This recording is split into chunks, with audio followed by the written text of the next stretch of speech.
আসসালামু আলাইকুম। আমার সমস্যা হয়েছে চোখের রেটিনাতে। ছোটবেলা থেকে আমার চোখে সমস্যা হয়েছিল খেলতে গিয়ে। তারপর আমাদের আশেপাশে মেডিসিনের ডাক্তার দেখাইছি, মৌলভীবাজার এমবিবিএস ডাক্তার।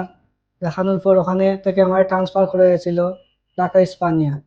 স্পানিয়াতে আসার পর আরিফ পাঠান স্যারে আমার চিকিৎসা নিয়েছেন।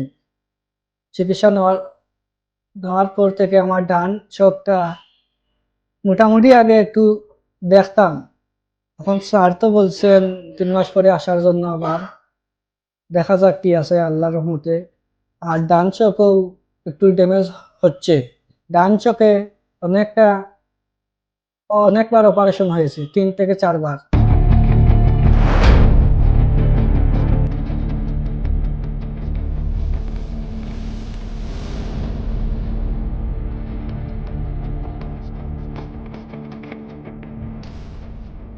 আমি ডক্টর আরিফ পাঠান কথা বলছি রেটিনা গ্লোকোমা সেন্টার থেকে। আমরা কাজ করি রেটিনা নিয়ে। আমাদের মধ্যে অনেকেই মাইনাস পাওয়ারের চশমা পরেন। তো মাইনাস পাওয়ারের চশমা যারা পরেন তাদের একটা জিনিস ভালো করে মাথায় রাখা দরকার, যে তাদের রেটিনা অনেক পাতলা থাকে। পাতলা রেটিনা যে কোনো সময় ফেটে যেতে পারে। যদি কখনো ফেটে যায় তখন অপারেশন লাগে, এবং অপারেশনের রেজাল্ট সবসময় ভালো হয় না।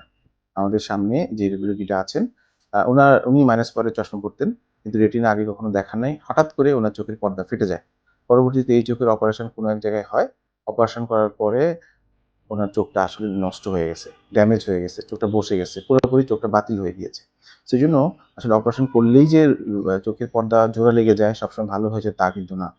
তো ওনার আরেক চোখ, সেই চোখেও অনেক মাইনাস পাওয়ারের চশমা পরে, আমরা ওই চোখে লেজার করে দিয়েছি। এই জন্য যাদের মাইনাস পাওয়ারের চশমা পড়েন তাদের অবশ্যই রেটিনা চেক আপ করিয়ে নিতে হবে।